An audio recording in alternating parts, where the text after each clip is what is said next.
இவர்கள் அனைவரையும் வரவேற்கின்றோம். அந்தோனியாருக்கு ஏன் விழா எடுக்க வேண்டும்? இதோ அவர் செய்த புதுமைகளில் சில. போர்த்துகல் லிஸ்பன் நகரில் 1195ஆம் ஆண்டு 15 பிறந்தவர். பெர்தினாந்து என்ற இயற்பெயர் பெற்றவர்.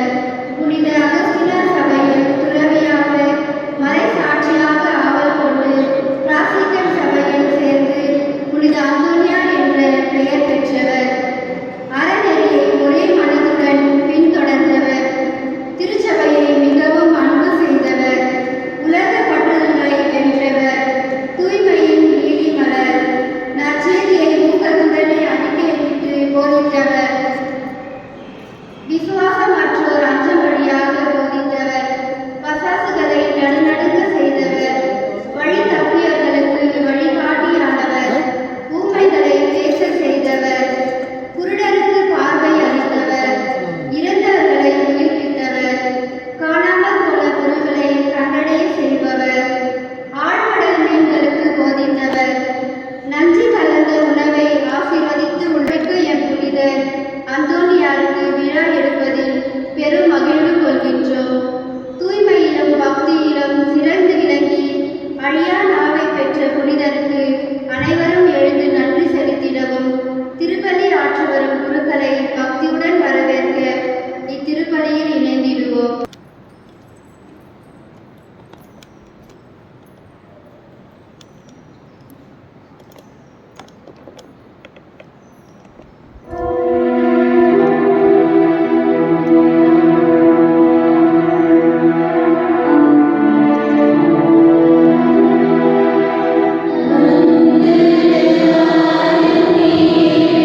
தந்தை மகன் தூய ஆவியாரின் பெயராலே. நம் ஆண்டவராகிய இயேசு கிறிஸ்துவின் அருளும் கடவுளின் அன்பும் தூய ஆவியாரின் அன்பும் உங்கள் அனைவரோடும் இருப்பதாக.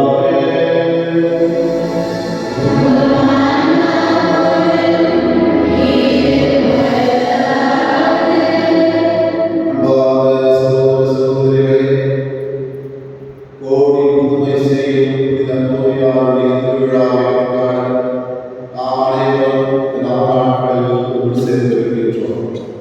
புனித அந்தோனியார் அவருடைய வாழ்வை கிடைக்கின்ற சமயத்தில் இறைவனுடைய வார்த்தைக்கு மிக முக்கியத்துவம் கொடுத்தார். அதே போல திவ்ய நற்கருணை மீது அவருக்கு மிகுந்த அன்பு இருந்தது. ஆகவே ஒவ்வொரு அந்தோனியாருடைய பக்தரும் இறை வார்த்தையை படித்து தியானித்து அதை தன்னுடைய வாழ்விலே கடைபிடிக்கவும், அதே போல திவ்ய நற்கருணையை இருக்கின்ற ஆண்டவர் நமக்கு பேருதவியாக இருக்கிறார், பெரிய பாதுகாப்பாக இருக்கிறார், நம்முடைய தோழனாக இருக்கிறார் என்பதை நினைத்து நாம் அனைவரும் திருவிழாவில் இந்த நவநாட்களில் நம்மையே புனித அந்தோனியாருடைய வாழ்க்கையில் நடந்த நிகழ்வுகளை நம்முடைய வாழ்க்கையிலே நாம் கடந்து காண்போம். அதற்காக விசேஷமாக திருப்பலியில் கொண்டாடுவோம். செய்த பாவங்களுக்காக இறைவனுடைய மன்னிப்பை கேட்போம். எல்லாம் இறைவனிடம்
முதல் வாசகம்.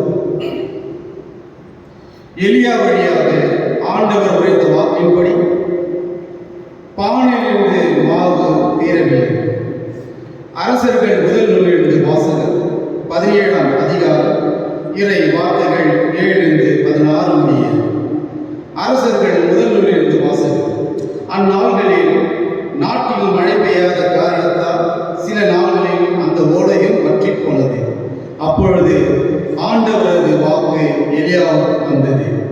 நீ புறப்பட்டு சீதோன் பகுதியில் இருக்கும் சாரிபாத்துக்கு போய் அங்கே தங்கியிரு.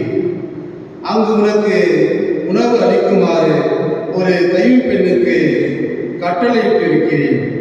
எலியா புறப்பட்டு சாரிபாத்துக்கு போனார். நகரின் நுழைவாயிலை வந்தடைந்த பொழுது அங்கே ஒரு கைம்பெண் சுள்ளிகளை பொறுக்கிக் கொண்டிருந்தார். அவர் அவரை அழைத்து, ஒரு பாத்திரத்தில் எனக்கு குடிக்க கொஞ்சம் தண்ணீர் கொண்டு வா என்றார். அவர் அதை கொண்டு வர செல்கையில் அவரை கூப்பிட்டு, எனக்கு கொஞ்சம் அப்பமும் கையோடு கொண்டு வருவாயா என்றார். அவர், வாழும் உன் கடவுளாகிய ஆண்டவர் மேல் ஆணை, என்னிடம் அப்பம் ஏதும் இல்லை. பானையில் கையளவு மாவும் கலயத்தில் சிறிதளவு எண்ணெயுமே என்னிடம் உள்ளன. இதோ இப்போது 2 சுள்ளிகளை பொறுக்கிக் கொண்டு வீட்டிற்கு போய் அப்பம் சுட்டு நானும் என் மகனும் சாப்பிடுவோம். அதன் பின் சாகத்தான் வேண்டும் என்றார். எலியா அவரிடம், அஞ்ச வேண்டாம், போய் நீ சொன்னபடியே செய். ஆனால் முதலில் எனக்கு ஒரு சிறிய அப்பம் சுட்டு கொண்டு வா. பிறகு உனக்கும் உன் மகனுக்கும் சுட்டுக்கொள். இஸ்ரேலின் கடவுளாகிய ஆண்டவர் உரைப்பது இதுவே: நாட்டில் ஆண்டவர் மழை பெய்ய செய்யும் நாள் வரை பானையில் உள்ள மாவு தீராது, கலயத்துள்ள எண்ணெயும் குறையாது என்று சொன்னார். அவர் போய் எலியா சொன்னபடியே செய்தார். அவரும் அவருடைய மகனும் அவர் வீட்டாரும் பல நாள் சாப்பிட்டனர். எலியா வழியாக ஆண்டவர் உரைத்த வாக்கின்படி பானையிலிருந்து மாவு தீரவில்லை, கலயத்திலிருந்து எண்ணெயும் குறையவில்லை. இது ஆண்டவர் வழங்கும் அருள்வாக்கு.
காலத்தில் இயேசு மக்கள் கூட்டத்தைக் கண்டு மலை மீது ஏறியவர் அவருடைய சீடர் அவருக்கே வந்தனர். அவர் திருவாய் மலர்ந்து கற்பித்தவை: ஏழைகளின் உள்ளத்தோர் பேறு பெற்றோர், ஏனெனில் விண்ணரசு அவர்களுக்கு உரியது. துயருவோர் பேறு பெற்றோர், ஏனெனில் அவர்கள் ஆறுதல் பெறுவர். கனிவுடையோர் பேறு பெற்றோர், ஏனெனில் அவர்கள் நாட்டை உரிமை சொத்தாக்கிக் கொள்வர். நீதி நிலைநாட்டும் வேட்கை கொண்டோர் பேறு பெற்றோர், ஏனெனில் அவர்கள் நிறைவு பெறுவர். இரக்கமுடையோர் பேறு பெற்றோர், ஏனெனில் அவர்கள் இரக்கம் பெறுவர்.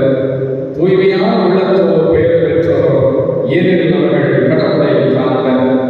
அமைதி ஏற்படுத்துவோர் பேறு பெற்றோர், ஏனெனில் அவர்கள் கடவுளின் மக்கள் என அழைக்கப்படுவர்.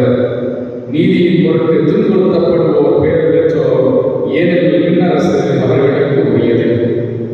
என் பொருட்டு மக்கள் உங்களை இகழ்ந்து துன்புறுத்தி உங்களை பற்றி இல்லாதவை பொல்லாதவை எல்லாம் சொல்லும்போது நீங்கள் பேறு பெற்றவர்களே, மகிழ்ந்து பேறு வகையை கொள்ளுங்கள். ஏனெனில் விண்ணுலகில் உங்களுக்கு கிடைக்கும் கைமாறு மிகுதியாகும். இவ்வாறே உங்களுக்கு முன்னிருந்த இறைவாக்கினர்களையும் அவர்கள் துன்புறுத்தினார்கள். வாழ்வுதல் கிறிஸ்துவின் நற்செய்தி.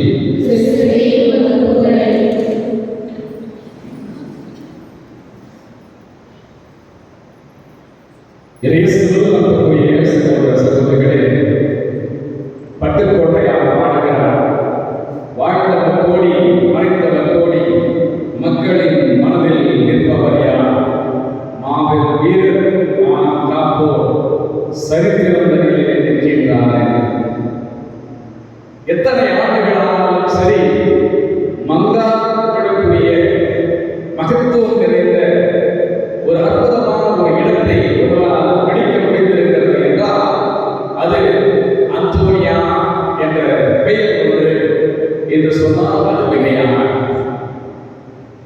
இந்த திருத்தலத்தில் பெற்றிருக்கிற அந்தோனியாவுடைய திருவிழாவிற்கான தயாரிப்பிலே முதலாவது நாள்.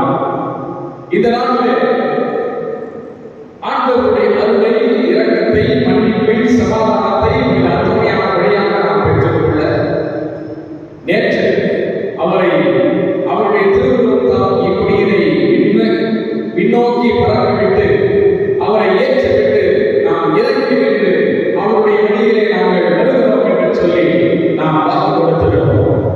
இந்த நாளிலே அவருடைய உன்னதமான படிப்பினைகளை ஒவ்வொரு நாளும் நாம் அறிந்து கொண்டு அதன்படி வழிநடக்க உறுதி எடுத்தவர்களாக இந்த திருப்பலியை நாம் தொடர்ந்து செல்கிறோம். இரண்டுக்குரிய சகோதர சகோதரிகளே, பல ஆண்டுகளாக நாம் கேட்டுக் கொண்டிருப்போம். ஒவ்வொரு திருவிழாவின் போதும், ஒவ்வொரு நவநாளின் போதும் அவருடைய சரித்திரத்தை, அவருடைய வாழ்க்கை வரலாற்றை, அவருடைய புண்ணியங்களை, அவருடைய புதுமைகளை எல்லாம் நாம் கேட்டு தெரிந்திருந்திருப்போம். அப்படி கேட்டிருந்தால் ஒவ்வொரு முறையும் கேட்கும் பொழுது ஒரு புதிய தகவலை நாம் பெற்றுக்கொள்வோம், ஒரு புதிய ஆற்றலை நாம் பெற்றுக்கொள்வோம், ஒரு புதிய உந்து சக்தியை நாம் பெற்றுக்கொண்டு அவரை போல வாழ நம்மால் முடியுமா என்ற ஒரு எண்ணத்தை நம்மிலே வளர்த்துக் கொண்டு முடியும் என்ற அந்த தைரியத்தை நாம் வளர்த்துக் கொள்ள ஒவ்வொரு நாளும், ஒவ்வொரு விழாவும், ஒவ்வொரு கொண்டாட்டமும் நமக்கு உதவுகிறது என்பதை நாம் உணர்ந்து கொள்வோம். இன்றைய நாளிலே அவர் எப்பொழுது பிறந்தார், எங்கு பிறந்தார் என்பதையெல்லாம் நாம் கேட்டிருப்போம். அவர் செல்வ செழிப்பு மிக்க ஒரு குடும்பத்திலே பிறந்தார். பேராலயத்தினுடைய அருகிலேயே அவருடைய வீடு இருந்ததினாலே அவருடைய அந்த ஈடுபாடு என்பது மிகவும் உன்னதமானதாக இருந்தது என்று அவருடைய வாழ்க்கை வரலாறு கூறுகிறார். ஒவ்வொரு நாளும் அவர் கோவிலுக்கு சென்று வீடு சிறுவனாக தன்னை அணிந்து கொண்டு அங்கே பீடத்திற்கு பணி செய்வதை அவர் மிகவும் ஆர்வத்தோடு அவர் செய்து வந்தார் என்று வரலாறு கூறுகிறது. அவ்வாறு ஒரு நாள் அவர் பீடத்து அருகிலே செல்லும் பொழுது அங்கே ஜன்னலில் இருந்து, அதற்கு அருகில் இருக்கிற அந்த ஜன்னலில் இருந்து ஒரு ஒளி வருகிறது. அந்த ஒளி அங்கே மங்கி போய் இருளாக மாறி, ஒரு புகையாக மாறி அங்கே ஒரு சாத்தா இருக்கிறது. அந்த சாத்தானை கண்டு நீங்களும் நாமும் எல்லாம் பயந்து போயிருப்போம், நடுங்கி போயிருப்போம், தலைவிரிக்க ஓடி இருப்போம். அந்தோனியா பெர்னாந்து என்று அழைக்கப்பட்ட அந்தோனியா அந்த நேரத்திலே அசையாமல் நின்றார். நின்றவர் அந்த சாத்தானை உற்று நோக்கி அங்கு சென்று ஒரு சிலுவை அடையாளத்தை வரைந்தார். அந்த சிலுவை அடையாளத்தை அங்கே வரைந்த உடனே அந்த சாத்தான் புகையாக மாறி அது ஓடிப்போனது என்பது நாம் அறிகிறோம். அடுத்த நாள் குருவானவர் அங்கே வந்து பார்க்கும் பொழுது இந்த பீடத்து அருகில் இருக்கிற அந்த முதற்படியிலே ஒரு சிலுவை அடையாளம் மறைந்திருப்பதை, ஒரு சிறிய விரலாக சிலுவை அடையாளம் மறைந்திருப்பதை அவர் கண்டு திகைத்து போனார். இது எவ்வளவு ஆழமான, எவ்வளவு அகலமான இந்த அந்தோனியாவுடைய விசுவாசம் இருந்தது, நம்பிக்கை இருந்தது, ஆண்டவர் மேல் அவர் கொண்டிருந்த அந்த பற்று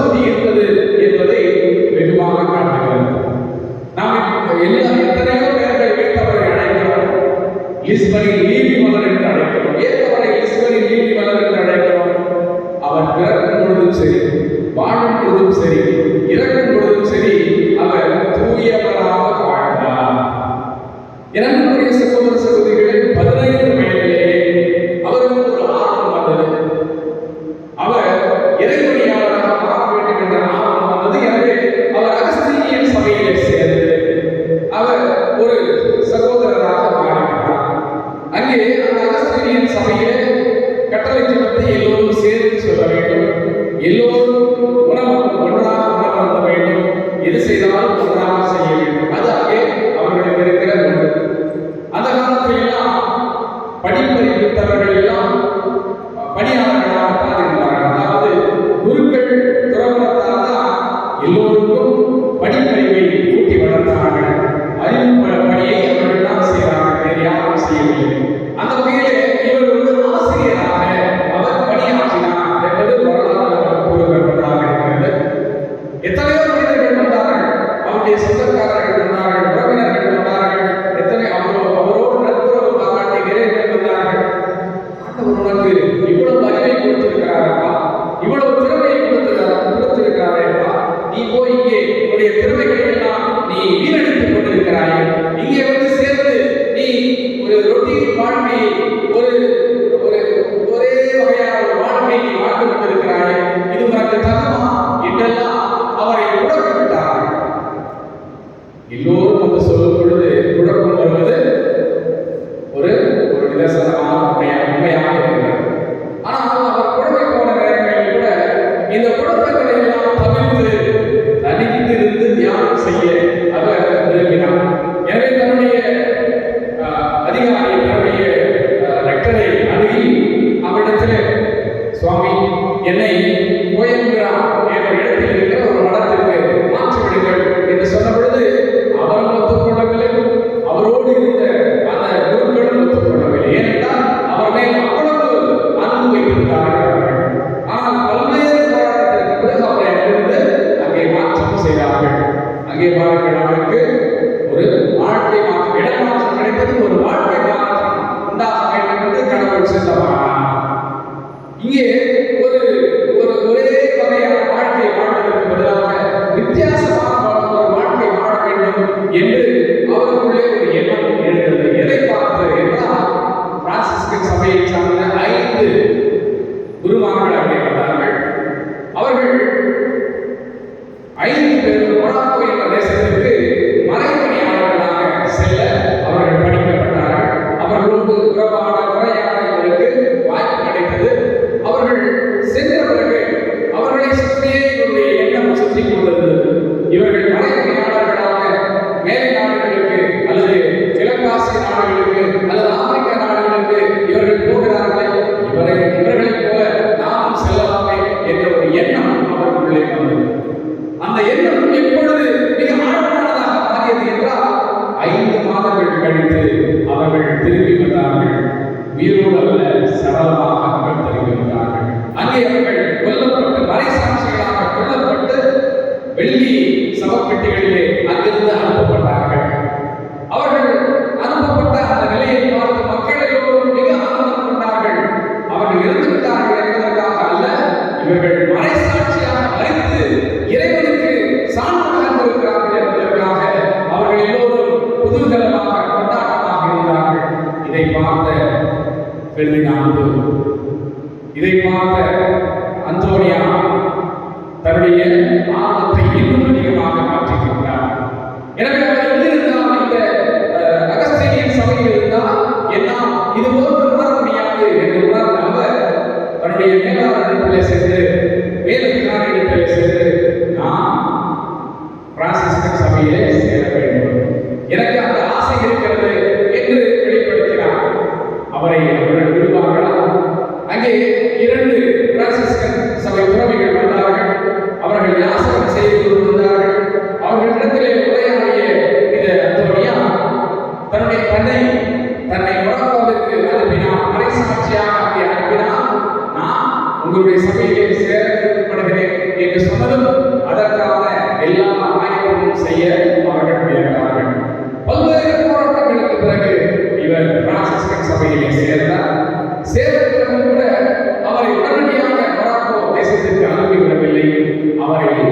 எல்லா சபையினுடைய சட்ட ஒழுங்குகளை எல்லாம் அவர் அறிந்து கொள்ள வேண்டும் என்பதற்காக அவரை நிறுத்தி வைத்து அவர் எல்லாவற்றையும் தெரிந்து கொண்ட பிறகு அவரை மொராக்கோவிற்கு அனுப்பினார்கள். ஆனால் பாருங்கள், அதோ பரிதாபம், அங்கே சென்று காலடி எடுத்து வைத்த உடனேயே அவருக்கு தீராத ஒரு காய்ச்சல், யாருக்கும் வரக்கூடாது என்று நினைக்கின்ற ஒரு காய்ச்சல் அவரை பிடித்துக் கொண்டது. படுத்த படுக்கையாக இருந்தார். எனவே கொஞ்ச நாள் கழித்து அவர் தேடியுடன் அவருடைய உடல்நிலை தேடியுடனே அங்கிருந்து அவரை மீண்டுமாக கோயம்புத்தூருக்கு அனுப்பினார்கள். ஆனால் அங்கும் ஆண்டவருடைய திட்டம் அவருக்கு வேறு விதமாக இருந்ததாக வரலாறு கூறுகிறது. என்ன ஆனது? அவர் ஸ்பெயின் தேசத்திற்கு வருகின்ற அந்த வழியிலே பெருங்காற்று வீசியது, புயலடித்தது. அது அவருடைய படகை திசை திருப்பி அது இத்தாலி தேசத்திற்கு அவரை சென்று சேர்ந்தது. இதுதான் கடவுளுடைய சித்தம் என்பதை உணர்ந்த அவர் அங்கிருந்து அங்கே தன்னுடைய குருமார்களோடு சேர்ந்தார். அங்கே ஒரு கூட்டம் நடந்தது. அவருடைய சபைக்கான, பிரான்சிஸ்கன் சபைக்கான ஒரு கூட்டம் நடந்தது, மாநாடு நடந்தது. அதில் புனித பிரான்சிஸ் அங்கே அவர்களை எல்லாம் சந்தித்து உரையாற்றினார். அவருடைய புகழை கேட்டறிந்திருந்த அந்தோனியா அவரை நேரில் பார்க்கின்ற அந்த வாய்ப்பை பெற்றார். வைத்த பெண் பாராமல் அவரை பார்த்த அந்தோனியா அவரை போல ஒரு உன்னதமான மனிதராக நாம் மாற வேண்டும் என்று விருப்பம் கொண்டார். எனக்குரிய சகோதர சகோதரிகளே, வரலாறு நாம் படைக்க வேண்டும், வரலாறாக நாம் மாற வேண்டும்.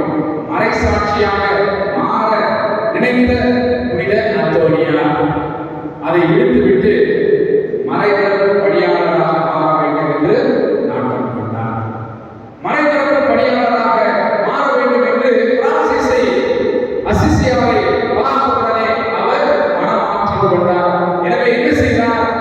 அவர் இறை வார்த்தையை போதிக்க தன்னை தயாரித்துக் கொண்டார். இறையியலை படித்து தேர்ந்து அதில் தேர்ச்சி பெற்று இறையியல் வல்லுநராக தன்னை மாற்றிக்கொண்டார். மாற்றிக்கொண்டவர் இறைவனை, அவருடைய வார்த்தையை இந்த உலகிலே பரப்புகின்ற ஒரு மனிதனாக இருந்தார். அவருடைய வாழ்க்கை வரலாற்றை நாம் பார்க்கும் பொழுது ஒரு தவக்காலங்களிலே 40 நாளும் அவர் போதனை செய்தார். அந்த போதனையை கேட்க ஆயிரம் மனிதர்கள் வந்து கொண்டே இருந்தார்கள். வருகிறவர்கள் சும்மா இல்லை, கத்திரிக்கோள் மற்றும் கத்தி பொதுவாக எல்லாவற்றையும் எடுத்து வந்திருந்தார்கள். எதற்கு என்றால் அவருடைய ஆடையுடைய ஒரு பகுதியாக அவர்கள் அறுத்துக் கொண்டு சென்று விடலாம். ஏனென்றால் அவருடைய வாழ்க்கை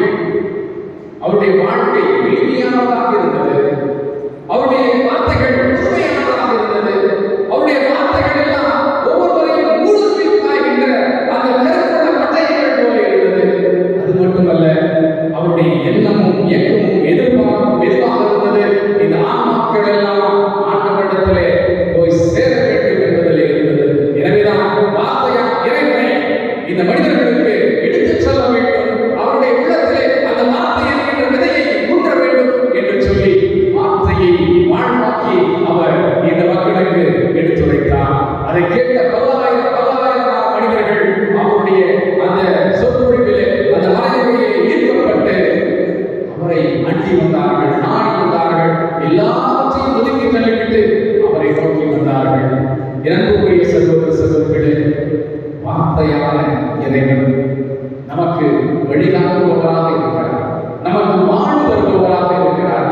அதுதான் அந்தோனியாவுடைய வாழ்க்கையில் நிகழ்ந்தது. அவருடைய வாழ்க்கை எதை நோக்கி பயணித்தது என்றால், இறை வார்த்தை இந்த மனிதனுடைய உள்ளத்திலே ஊன்றி நடக்கப்பட வேண்டும். அந்த இறை வார்த்தை பலம் நிறைந்த ஒரு வார்த்தையாக மாற வேண்டும். அந்த இறை வார்த்தையை என்கிற அந்த விதையானது விருட்சமாகி இவர்கள் நிலை வாழ்வை பெற்றுக் கொள்ள வேண்டும்.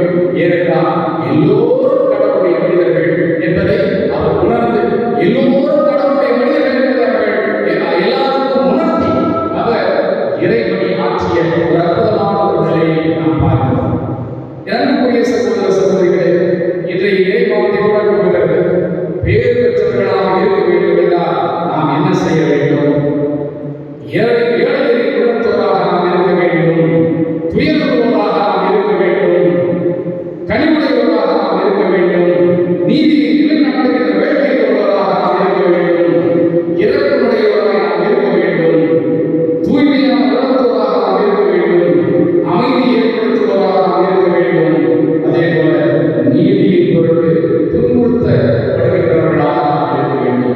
இவையெல்லாம் நாம் கடைபிடித்தால் நாம் பேறு பெற்றவர்கள் என்பதை இன்றைய விவிலியம் நமக்கு உணர்த்துகிறது. இன்றைய இறைவார்த்தை நமக்கு உணர்த்துகிறது.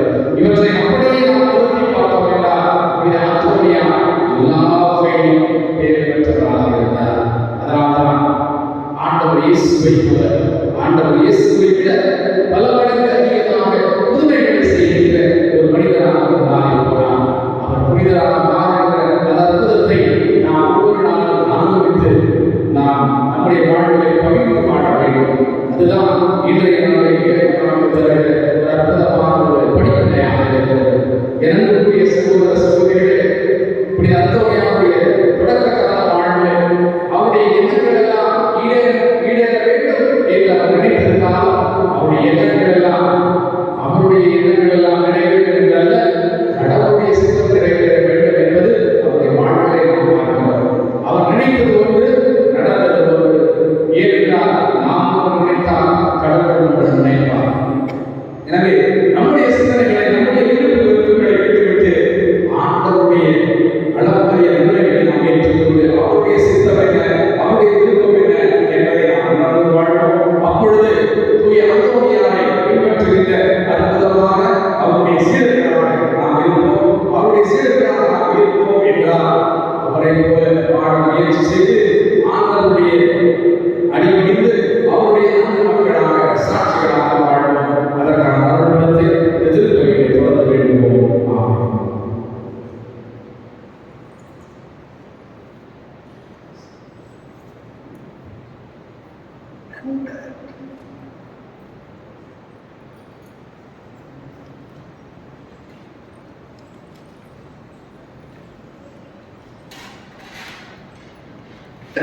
அனைவரும் அன்பார்ந்த சகோதர சகோதரிகளே, கண்களை மூடுவோம். ஒரு பரிசுத்தமான இடத்திலே கோடிக்கணக்கான மக்கள் இடத்திலே வந்திருக்கிறார். கண்ணீரை சிந்தி ஜெபித்திருக்கிறார். புனித அந்தோனியார் எங்களுக்கு ஏதாவது உதவி செய்ய மாட்டாரா என்ற ஏக்கத்தோடு மக்கள் வந்திருக்கிறார். எத்தனையோ பேர் அற்புதங்கள் நடைபெற்றிருக்கின்றன இந்த இடத்தில். இன்று நமக்கும் அற்புதங்கள் நடைபெற வேண்டும் என்பதற்காக ஆண்டவர் நம் ஒவ்வொருவரையும் இந்த ஆலயத்திலே, இந்த திருப்பலியிலே அழைத்திருக்கிறார். நம்முடைய தனிப்பட்ட வாழ்க்கை, குடும்ப வாழ்க்கையை அர்ப்பணிக்கும். ஆண்டவரே, என்னுடைய குடும்ப வாழ்க்கையை அர்ப்பணிக்கும். குடும்பத்தில் சமாதானம், ஒற்றுமை, மகிழ்ச்சி கிடைக்க வேண்டும் என்று சிறப்பாக ஜெபிக்கிறேன் என்று சொல்லி ஆண்டவரிடம் நம்முடைய ஒவ்வொரு தேவைகளுக்காக மன்றாடுவோம். உங்கள் பதில். எல்லாம் வல்ல இறைவா, எங்கள் மன்றாட்டை கேட்டருளும். எல்லாம் வல்ல இறைவா, எங்கள் மன்றாட்டை கேட்டருளும். அழிப்பதற்கு அல்ல, நிறைவேற்றுவதற்கே வந்தேன் என்று உரைத்த எம் இயேசுவே, திருச்சட்டத்தை நிறைவேற்ற நீர் தேர்ந்து கொண்ட எங்கள் திருத்தந்தை, ஆயர்கள், குருக்கள், துறவியர், பொதுநிலையினர் அனைவரும் உம் உயிருள்ள வார்த்தைகளை மனதில் ஏற்று மக்களை இறை அன்பில் வழி நடத்திட எங்களுக்கு நல்ல உடல் உள்ள ஆரோக்கியத்தையும் தந்து காத்திட இறைவா உம்மை மன்றாடுகின்றோம். எல்லாம் வல்ல இறைவா, எங்கள் மன்றாட்டை கேட்டருளும். தூய்மையின் ஊற்றே எம் இறைவா, எங்களுக்குள்ள புத்தி, திறமை, அறிவுத்திறன் இதை பற்றி நாங்கள் பெருமை பாராட்டாமல் நாங்கள் எதை செய்தாலும் அது உம்மை மகிமைப்படுத்துவதாக அமையவும் எங்கள் தகுதி கடவுளிடம் இருந்தே வந்தது என்பதை உணர்ந்து எல்லா புகழும் இறைவனுக்கு நாம் தூசிக்கு சமம் என்பதை எம் பங்கு மக்கள் உணர்ந்து நடந்திட இறைவா உம்மை மன்றாடுகிறோம். இரக்கமுடையோர் பேறு பெற்றோர், ஏனெனில் அவர்கள் இரக்கம் பெறுவர் என்று உரைத்த எம் இயேசுவே, எங்கள் பங்கில் வாழும் ஏழை எளிய மக்களை நாங்கள் இரக்கத்தோடு அரவணைத்து அவர் அவர்களின் தேவை அறிந்து உதவிட எம் பங்கு மக்களுக்கு நல்ல ஞானத்தை தந்து வழிநடத்திட வரமருள வேண்டும் என்று இறைவா உம்மை மன்றாடுகிறோம். எல்லாம் வல்ல இறைவா, எங்கள் மன்றாட்டை கேட்டருளும். விண்ணையும் மண்ணையும் உண்டாக்கிய ஆண்டவரே, எம் நாட்டு தலைவர்கள் உம்முடைய திருப்பாதத்தில் ஒப்புக் கொடுத்து ஜெபிக்கிறோம். அவர்கள் நாட்டு மக்களை அமைதியில் வழி நடத்திடவும் அவர்களுக்கு வேண்டிய ஞானத்தை தந்து காத்திடவும் இறைவா உம்மை மன்றாடுகிறோம். எல்லாம் வல்ல இறைவா, எங்கள் மன்றாட்டை கேட்டருளும். வாழ்வளிக்கும் ஊற்றே எம் இறைவா, இன்றைய நாளை சிறப்பிக்கும் வட்டாரம் சாமிநாதபுரம், அசோக் நகர் மற்றும் மரியாய சேனை குழுக்கள் இவர்கள் அனைவரையும் ஆசீர்வதியும். இவர்களுக்கு நல்ல உடல் உள்ள ஆரோக்கியத்தை தந்து இறைப்பணி செய்ய தூய ஆவியாரின் வரங்களை தந்து காத்தருள வேண்டும் என்று இறைவா உம்மை மன்றாடுகிறோம். எல்லாம் வல்ல இறைவா, எங்கள் மன்றாட்டை கேட்டருளும். தயார் செய்ய இந்த நவநாட்களை கொடுத்ததற்காக நன்றி கூறுகின்றோம். இந்த புனிதமான நேரத்தில் எங்களுடைய தனிப்பட்ட தேவைகள் அனைத்தையும் எங்களுடைய திருப்பாதத்திலே வைத்து ஜெபிக்கிறோம். இந்த ஜெபங்களை எல்லாம் எங்கள் ஆண்டவராக இயேசு கிறிஸ்துவின் திருநாமத்தில் ஜெபிக்கிறோம். நல்ல பிதாவே, ஆமென்.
அன்பார்ந்த சகோதர சகோதரிகளே, என்னுடைய உங்களுடைய மாநில எல்லாம் தந்தையாக எங்களுக்கு ஏற்றதாக ஜெபியுங்கள்.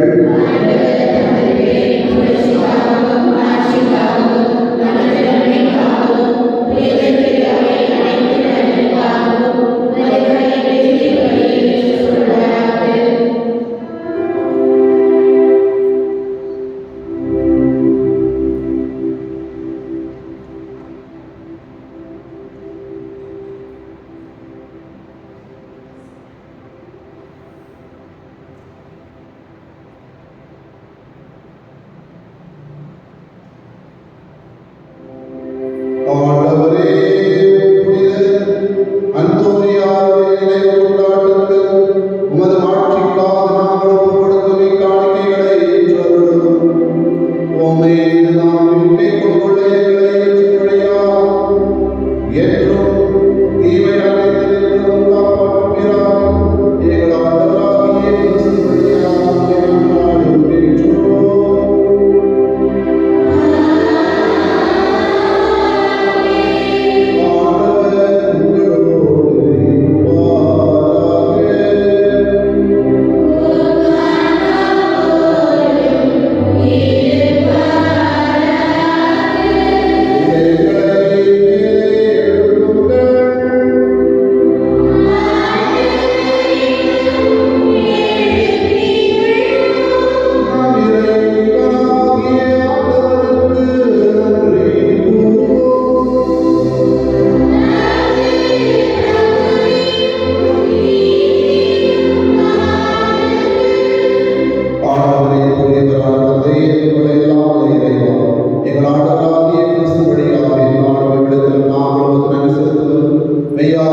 உறுதியும் நீதியுமாக நீங்கள் கடமைக்குரிய செயலுமாகும். ஏனெனில் புனித அந்தோனியாருடைய விழாவில் அது திரு அவையை மகிழ்ந்திருக்க செய்கின்றேன். அவருடைய இறைப்பற்று மிக்க வாழ்க்கை நெறியில் எடுத்துக்காட்டால் அதற்கு வலுவூட்டுகின்றேன். அவருடைய படிப்பினையால் பயிற்றுவிக்கின்றேன். அவருடைய மன்றாட்டால் பாதுகாத்து வருகின்றேன். ஆகவே மாநில தூதரணிகளோடும் புனிதரின் பெருந்திரளோடும் நாங்கள் சேர்ந்து உமக்கு புகழ்ச்சி பணி செய்து முடிவின்றி பாடுவதாக.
அவர் பாடுபடுவதற்கு தன்னை கையெழுத்த போது அப்பத்தை நன்றி செலுத்தி அதை விட்டு தம் சீடர்களுக்கு எடுத்துக் கூறியதாகும். அனைவரும் இதிலிருந்து பெற்று உண்ணுங்கள், ஏனெனில் இது உங்களுக்காக கையளிக்கப்படும் என் உடல்.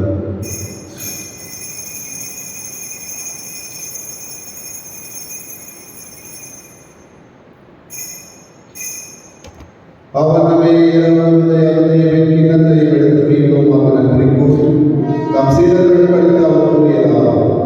அனைவரும் இதிலிருந்து பெற்று பருவங்களே, இது புதிய நிலையான உடன்படிக்கைக்குரிய ரத்தத்தின் கிண்ணம்.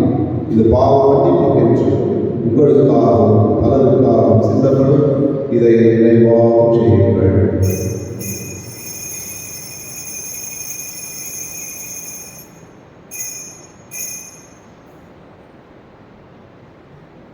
நம்பிக்கையின் மறைபொருள்.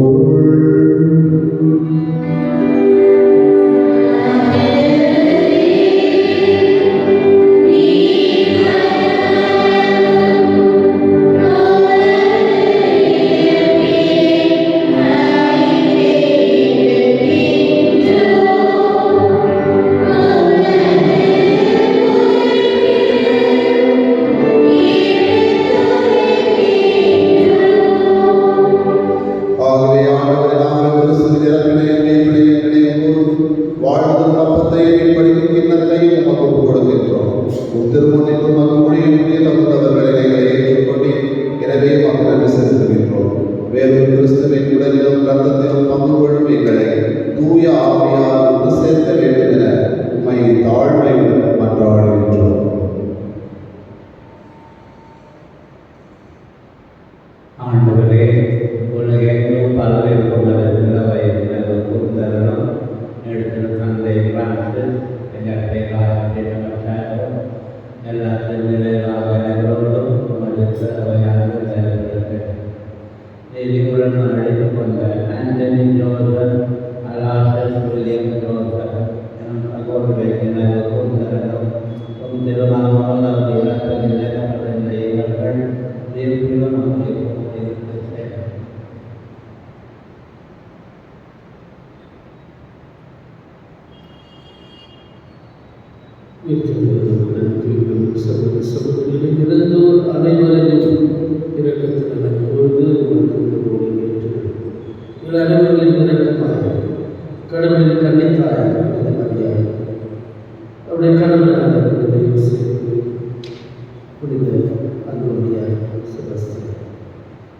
இவ்வுலகில் உமக்கு உதவுவதாக இருக்கிறார் நாங்கள் வாழ்வில் பங்குகளுக்கு அது பெற்று உம் திருமகன் இயேசு கிறிஸ்து வழியாக உம்மை புகழ்ந்தேத்து வருவதுடன்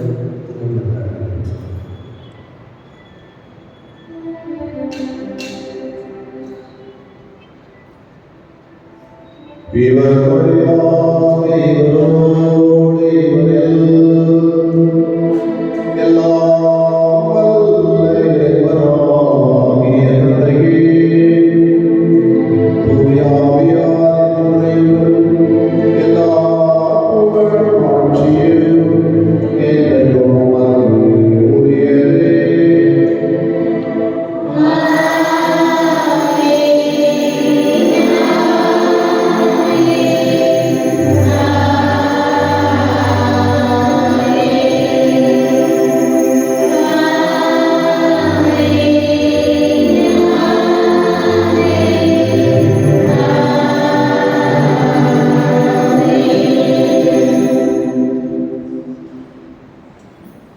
புனித அந்தோனியாருடைய வாழ்க்கை நாம் கடைபிடித்து வாழ சிறப்பாக ஜெபிப்போம். விண்ணுலகில் இருக்கிற தந்தையே,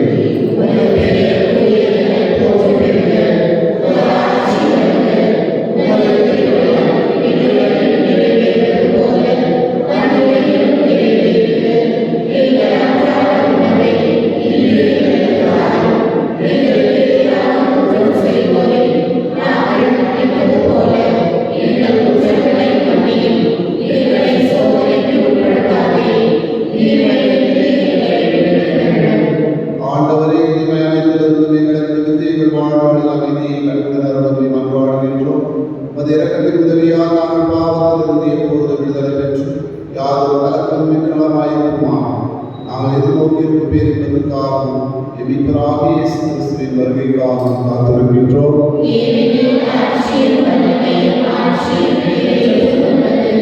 ஆண்டவரே, இயேசு கிறிஸ்துவை அமைதியை உங்களுக்கு விட்டு செல்கின்றேன், என் அமைதியை உங்களுக்கு அளிக்கிறேன் என்று உமது தூதர்களுக்கு மொழிந்தீரே.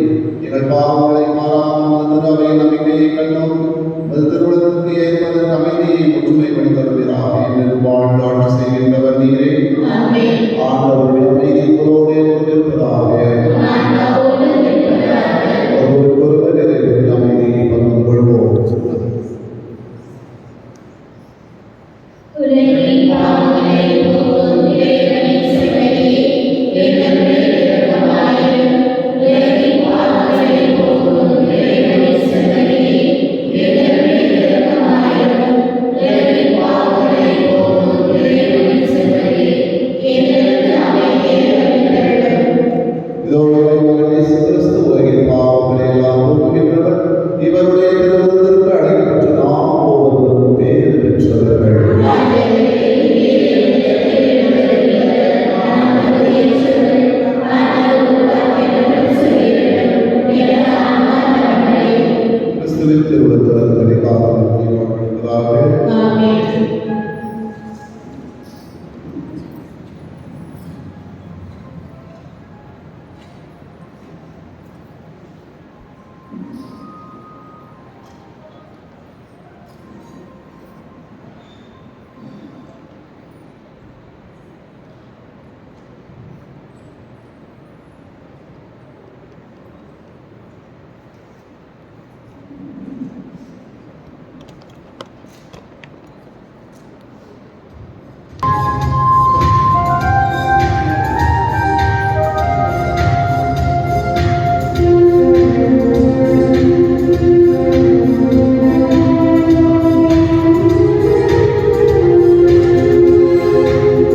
மன்றாடுவோமாக.